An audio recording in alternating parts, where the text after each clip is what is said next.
Bien le bonjour à tous. Aujourd'hui on va aller rouler, on va se faire un très beau circuit dans le secteur ici. On est juste après la frontière, frontière espagnole, donc le circuit sera en grande majorité sur le territoire espagnol. Je vais continuer un petit peu tous les petits conseils, les petites astuces, tout ce qu'on peut trouver sur un circuit VTT, puis en même temps on va se faire un petit circuit touristique. On a une journée aujourd'hui qui est c'est fabuleux, il fait un grand beau temps. On va partir faire ce circuit. Sur le circuit il y aura une petite surprise, un endroit un petit peu atypique de la région pour vous qui débutez dans le VTT. Voilà, je donnerai quelques petits conseils, quelques petites astuces encore. Il y avait déjà une vidéo déjà que j'avais faite récemment, et puis que vous pouvez déjà consulter. Et puis là on va faire un petit peu la suite, quoi. Voilà. Allez, on y va et on se retrouve un peu plus tard.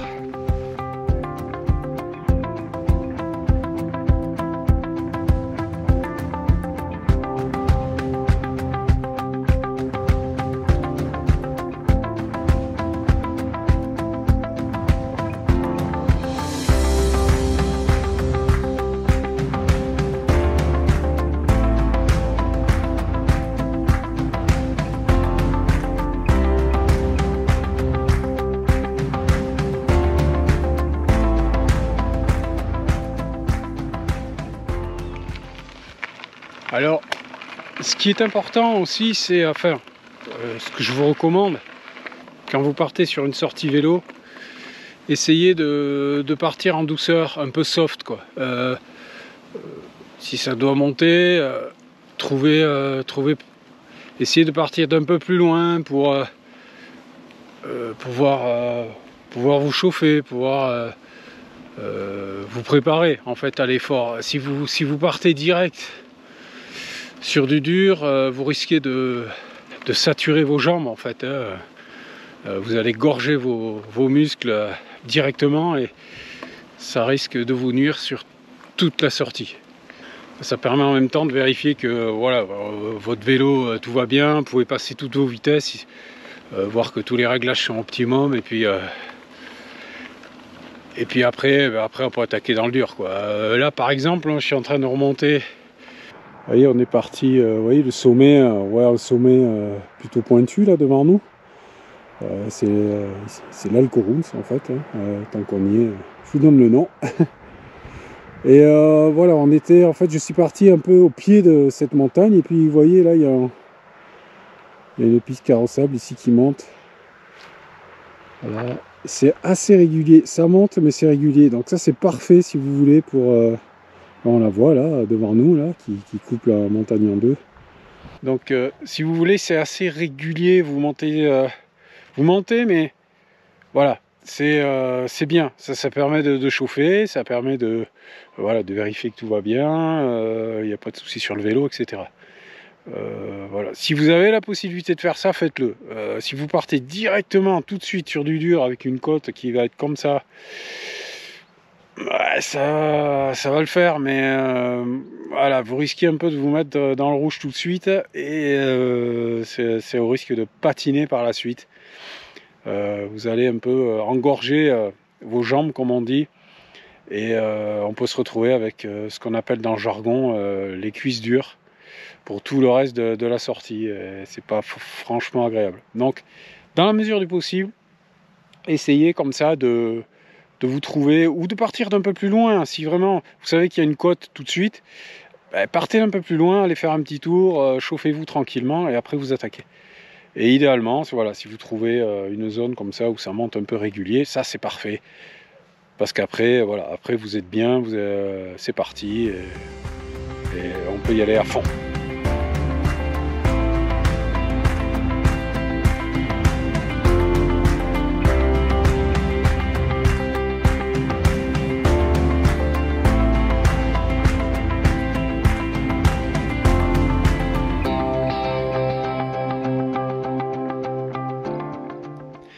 Alors, un autre conseil je peux vous donner, c'est si vous, en roulant, vous voulez porter quelque chose à la main, que ce soit une caméra ou que ce soit votre bidon par exemple,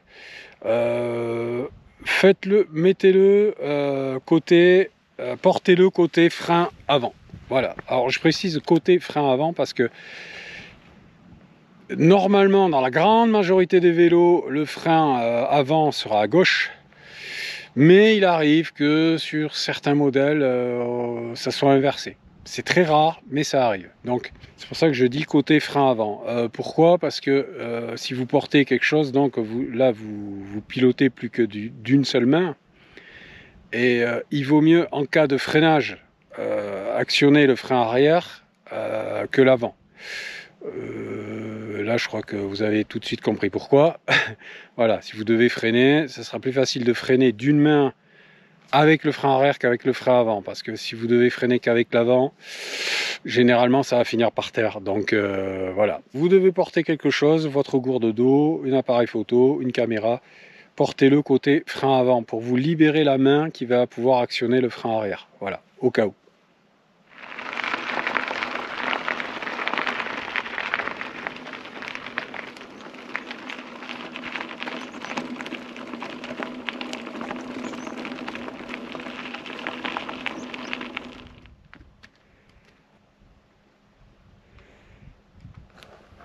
Il est mignon, hein. Alors ça tombe bien parce que je voulais en parler aussi. Les animaux en zone pastorale comme ça, donc vous avez des chevaux, vous avez des moutons, vous avez des vaches, etc. En VTT, essayez toujours de passer le plus loin possible d'eux. Tout simplement parce que la plupart du temps, ils prêtent pas attention, si vous voulez. Ils ont l'habitude des humains, hein, en zone pastorale basse comme ici. Voilà, ils ont l'habitude de voir du monde et tout. C'est pas qu'ils soient sauvages, mais vous pouvez les surprendre en fait. Si vous passez très près d'eux, vous allez les effrayer. Alors, notamment les moutons qui ont, alors eux, ils ont tendance à cavaler, à partir comme des balles, et ils vont se blesser. Ils vont se blesser parce que voilà, ils vont se casser une patte, ou si vous effrayez un animal, il va prendre la fuite naturellement et vous pouvez le blesser. Alors c'est pas le but, ils sont tout mignons. Quel amour celui-là, tranquille. Pensez-y, notamment en vélo parce qu'on arrive vite. Et en plus, méfiez-vous des freins bruyants. Quand vous avez des plaquettes de frein qui crissent ou qui sifflent, le fait de freiner, vous pouvez aussi les effrayer. Donc les animaux, on passe loin. Si on veut les observer, on s'arrête. Ça peut être un autre problème aussi avec un cheval, par exemple, qui va sur la peur, vous allez l'effrayer, passer très près, il va ruer. Et là, vous pouvez prendre un sacré coup de sabot en plus. Donc c'est vraiment pas le but. Les animaux, ils sont en pâturage. Il ne faut pas les stresser.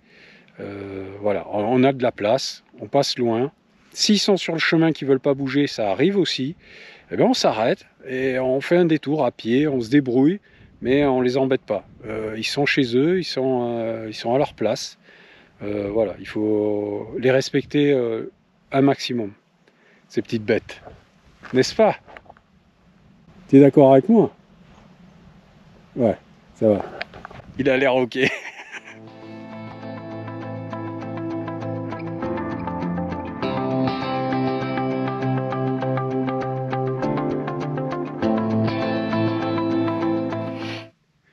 Ouais, le VTT, faut pas l'oublier non plus. C'est aussi un moyen d'aller s'évader, d'aller se perdre si on a envie. Il ne faut pas hésiter aussi à savoir se poser, savoir profiter. Je suis en train de faire... Il y a des rapaces qui me passent au-dessus. Je ne sais pas si vous avez vu l'ombre. Ils sont magnifiques. Et voilà, donc quand faut pas hésiter, vous avez des beaux panoramas et tout, ben,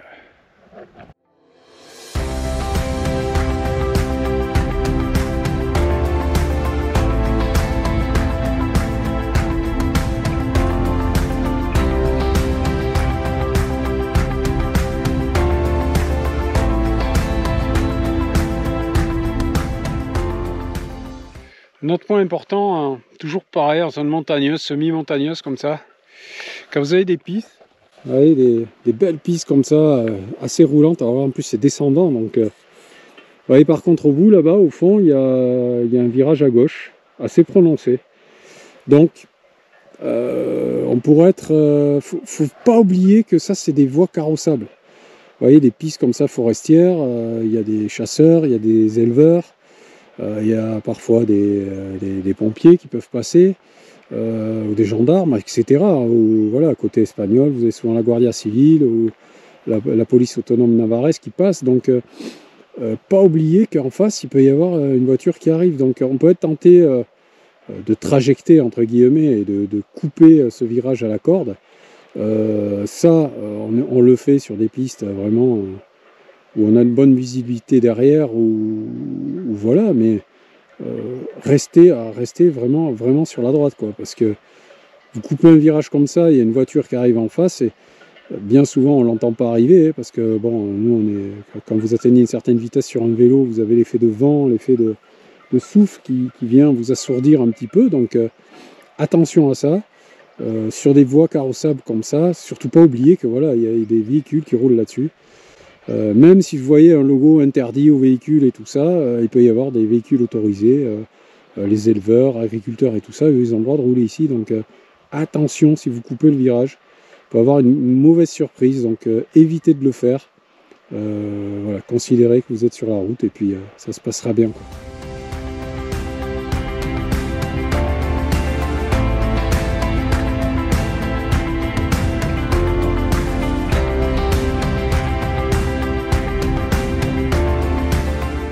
Alors, autre particularité des zones montagneuses, ou des zones forestières aussi, c'est les passages canadiens.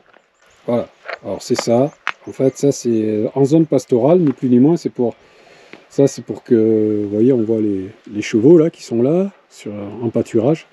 En fait, ils ne passeront pas là. C'est une barrière en fait naturelle, enfin naturelle, non, mais mécanique pour eux, ils ne peuvent pas prendre appui sur ce genre de passage, donc ils vont rester dans leur zone. Nous en vélo, ça pose pas de souci à deux conditions, c'est que le passage canadien, il va falloir le prendre, mais alors hyper perpendiculaire. Vous voyez, c'est large, hein, je pose mon pied, c'est vraiment large, donc il faut vraiment le prendre perpendiculaire. Faut vraiment éviter de faire ça, quoi. Là, si vous mettez la roue là-dedans, je vous laisse imaginer la suite, hein, sympathique. Donc on le prend, on a vraiment, alors généralement ils sont bien placés, il n'y a pas de souci, vous voyez là, si on prend la piste, il est bien perpendiculaire à la piste, donc il n'y a pas de souci. Par contre, attention, certains sont positionnés différemment, si j'en vois un je vous le montrerai, mais donc vraiment le prendre le plus dans l'axe possible. Et bon, ne pas hésiter. Attention quand c'est mouillé, c'est ultra glissant. Mais bon, là encore, si vous le prenez vraiment perpendiculaire et que gardez votre vitesse, surtout n'allez pas freiner là-dessus. Hein, voilà, ne freinez surtout pas là-dessus. Vous gardez votre vitesse, le vélo va passer sans aucun problème. Des fois, là c'est des lames, des rails. Des fois vous allez trouver la même chose et ça va être des rondins métalliques. Voilà, alors ça c'est encore plus casse-gueule. Donc pareil, méfiance, mais bon, si vous le prenez voilà, bien dans le sens de la piste, ça posera pas de soucis.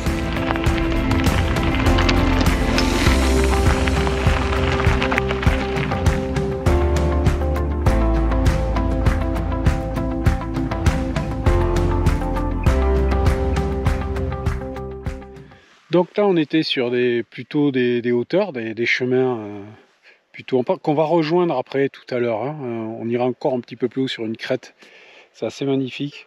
Vous voyez, il y a une piste en face de nous là, qui redescend et on va plonger dans cette vallée. Dans cette belle vallée, on va plonger vraiment en bas, on va aller tout en bas et c'est là qu'il y aurait le petit site atypique, on va dire, la petite surprise de la sortie. Allez, on y va, sous les yeux de Madame les Vaches. Allez, go! Allons-y.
Une petite vigilance sur les disques de frein en fait. Vous êtes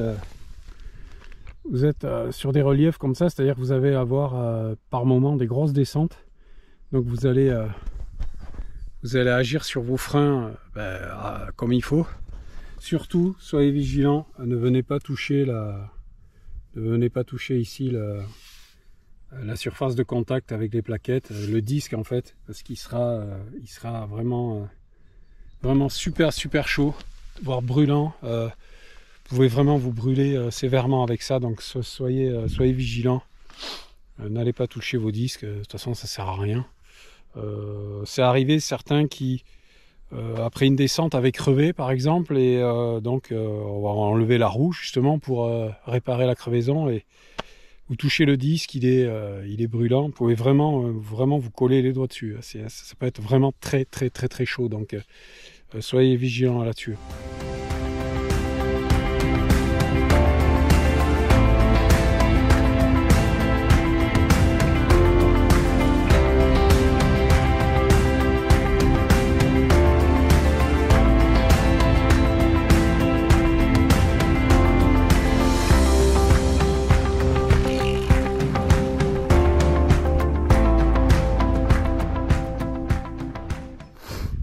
Ah ben, des fois il y a des chutes d'arbres aussi, hein. C'est fréquent ça, ça après les tempêtes. Voilà, ben là pas le choix, il faut se faire le passage, donc par-dessus, par-dessous, c'est vous qui voyez. Donc là, en l'occurrence, vous voyez qu'il y a en plus là il y a des branchages dessous là, on les voit bien, donc là passez par-dessus, parce que alors ça c'est le genre de truc, ça va se mettre dans les rayons, ça va se mettre dans tout. Ça va bloquer votre vélo, vous allez vous énerver, tout arracher, donc c'est pas le but. Là c'est pas très haut, passez le vélo par dessus. Si vous êtes deux, vous vous aidez bien sûr. Là je fais toujours un peu des expériences solo, mais si vous partez à deux, aidez-vous. Il y en a un qui passe de l'autre côté, qui prend le vélo, et puis ça va beaucoup mieux. Voilà, donc ça c'est des petits trucs, ça c'est pas grave, mais bon, ça on va tomber dessus assez souvent. Et on va continuer sur la piste.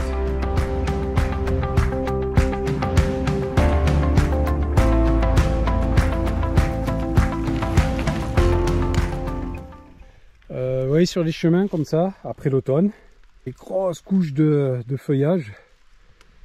Alors ça couvre tout en fait, il faut se méfier parce que vous pouvez avoir une sacrée couche, vous voyez. Là ça va profond, hein.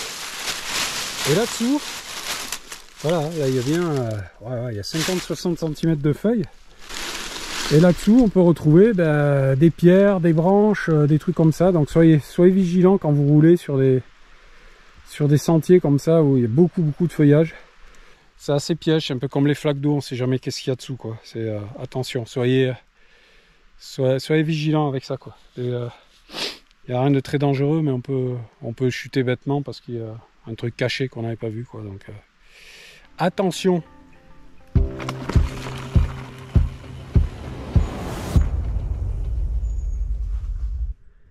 Alors l'exemple, un exemple d'ornière. Alors ça, les ornières, pareil, vous en avez rencontré beaucoup. Là, vous n'avez pas le choix. Vous pouvez pas ni passer là parce que c'est plein de ronces ou quoi que ce soit, et de l'autre côté c'est la pente. Donc vous êtes obligé de passer là. Elle est pas très longue, elle est quand même assez profonde. Vous voyez, en plus il y a des feuilles, donc on s'imagine que c'est pas très profond. Sauf que voilà, si on vient creuser un petit peu ici, on se rend compte qu'il y a encore 20-30 cm sous les feuilles. Donc là, en plus c'est en descente, donc c'est un peu plus facile. On passe bien sûr sans pédaler, pédale à plat. Et puis voilà, ça présente pas de soucis. Il y en a qui sont beaucoup plus profondes.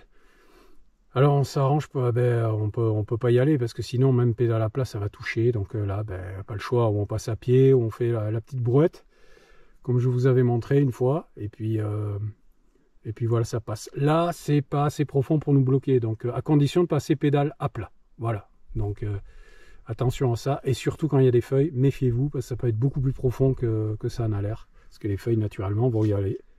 C'est parfait pour elles. Elles se calent là-dedans, elles ne bougent plus. Les ornières, on y fait gaffe aussi, parce que c'est un piège. C'est pas forcément dangereux, mais il y a moyen de faire du mal au vélo, à la transmission. Et voilà, c'est pas le but non plus de casser le vélo. Donc, attention des ornières.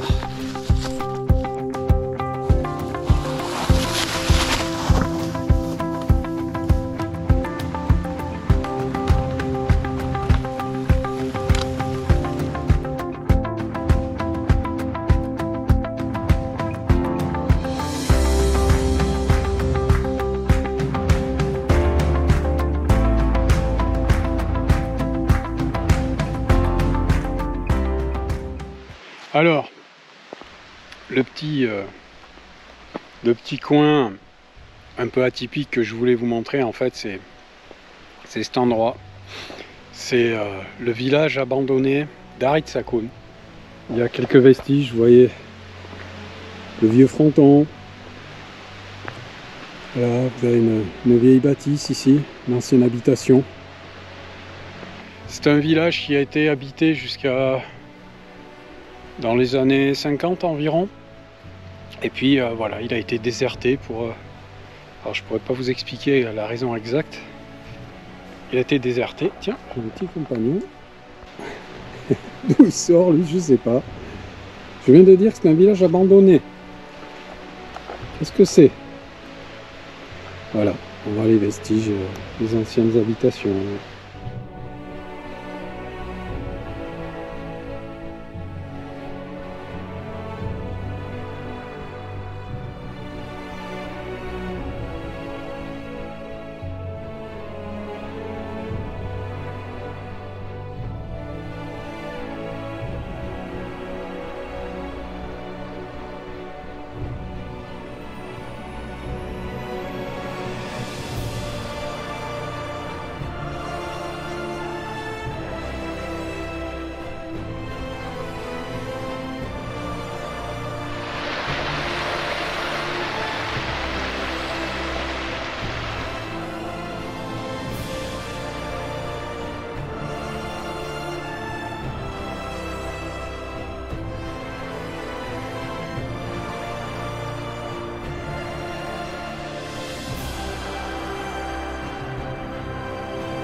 Voilà, donc c'est un lieu, un village fantôme, hein. Ça fait drôle quand on y est, même s'il est très entretenu, attention, hein. C'est un village abandonné, mais la communauté ici,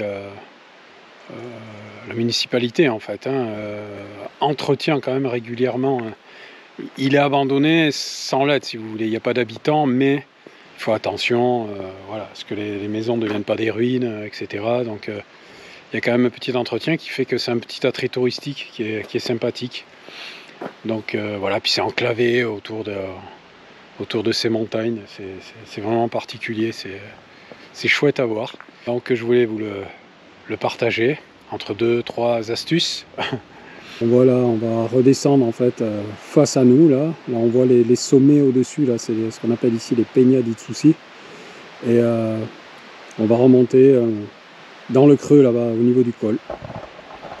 Et on va rejoindre les crêtes où on pourra avoir d'autres jolis panoramas. Allez, on y va.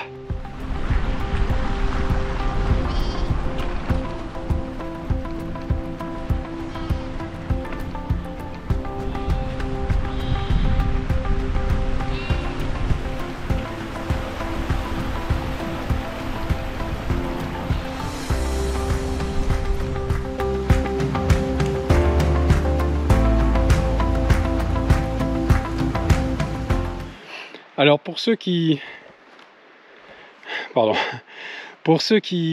se lancent donc dans le VTT, qui se lancent dans des régions montagneuses comme ici par exemple, vous allez être amené à avoir des ascensions non seulement raides mais longues.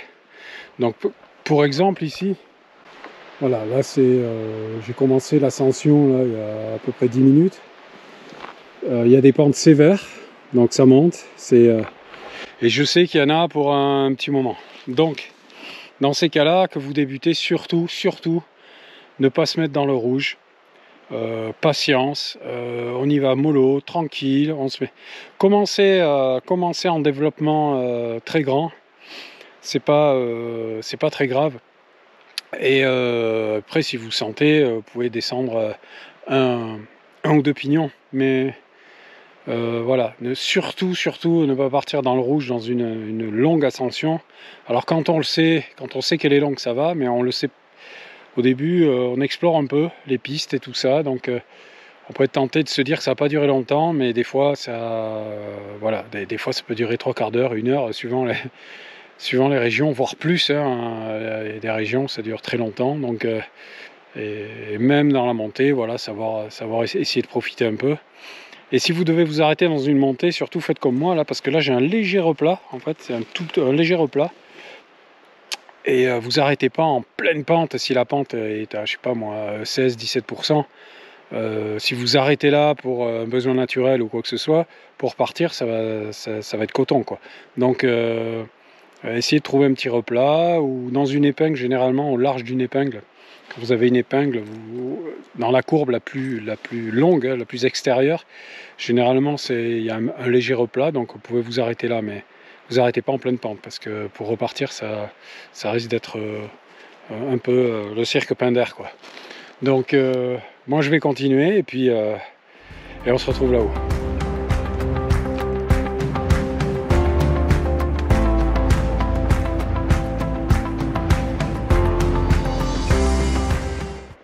Donc nous voici en haut de la côte, avec des pentes sévères. Donc c'est pour ça que je disais en bas, surtout de jamais se mettre dans le rouge dès le départ. On prend le temps, et si sur la fin on se sent bien, là on peut accélérer, c'est bon, c'est pas grave. Mais franchement, voilà, pour un ordre d'idée, en fait, on était, vous voyez là-bas, où c'est un petit peu brumeux là-bas au fond, ben, on était dans cette vallée, tout au fond en bas. En bas, on voit une forêt là, assez sombre au premier plan. Ben, on était là derrière, dans le creux, là, vraiment au niveau du fond de la vallée, du creux de vallée. Et après on est remonté par là. On voit la piste en bas là, claire. Il y a 2 ou 3 maisons dans l'épingle là, puis elle continue à monter ici. Et voilà, elle arrive là. Et puis on va continuer par là, jusqu'en haut des crêtes là-bas. Donc bien gérer son effort dans les longues ascensions. Je vais faire une vidéo très prochainement, ce sera je pense la prochaine qui suivra, sur la gestion d'effort justement dans les longues ascensions, dans les sorties VTT en général, pour comprendre un petit peu les petites astuces qui peuvent faire que même si c'est dur, on peut continuer, à condition de ne pas faire n'importe quoi. Ok, allez, on continue. Il fait un temps magnifique, c'est extraordinaire, c'est dingue. Allez, continue.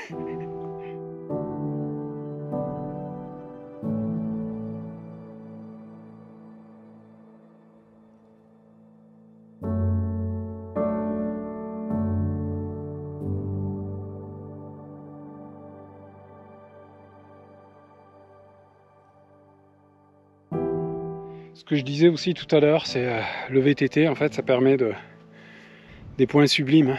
Je vous montre, en fait, voilà, moi j'arrive de là-bas, vous voyez une pointe devant. Ça c'est le sommet, vraiment le point haut de la crête, on y sera dans un petit moment.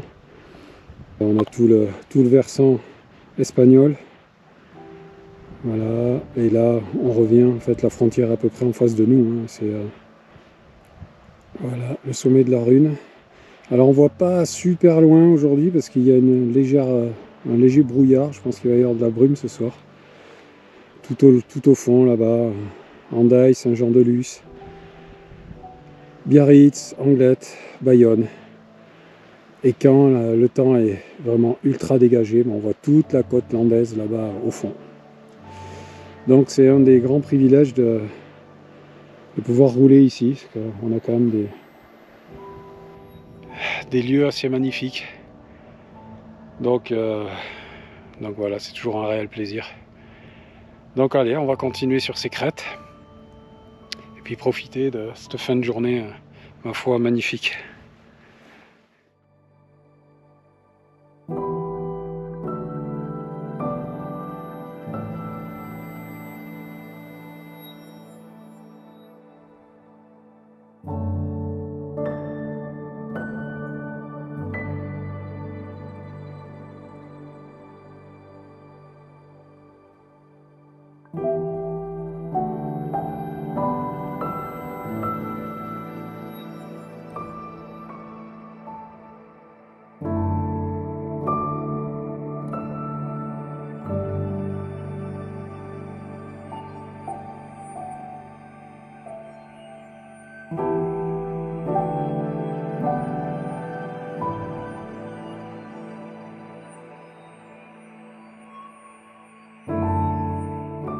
C'est depuis ce spot magnifique que je vais vous laisser.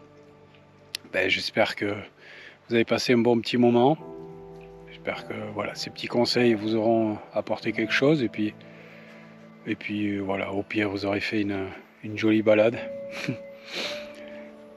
On se retrouve très vite sur la prochaine vidéo. Je pense que ce sera une dédiée à la gestion d'efforts. Comment appréhender un petit peu les premières grosses sorties, les premières sorties un petit peu poussées, on va dire. Voilà, quand on débute, généralement on commence gentiment et puis il y a toujours un moment où on va vouloir aller toucher un peu plus loin. Donc on parlera de tout ça. Profitez à fond des belles journées comme on peut avoir aujourd'hui. Et puis même s'il fait pas beau, il y a toujours moyen de s'amuser quand même un petit peu. N'hésitez pas à commenter, laissez vos questions si vous en avez.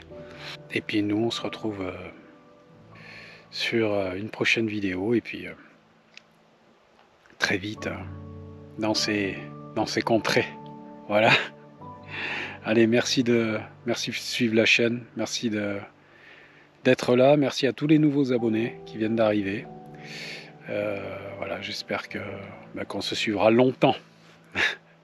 Allez, profitez, prenez soin de vous et on se retrouve très très vite. Ciao.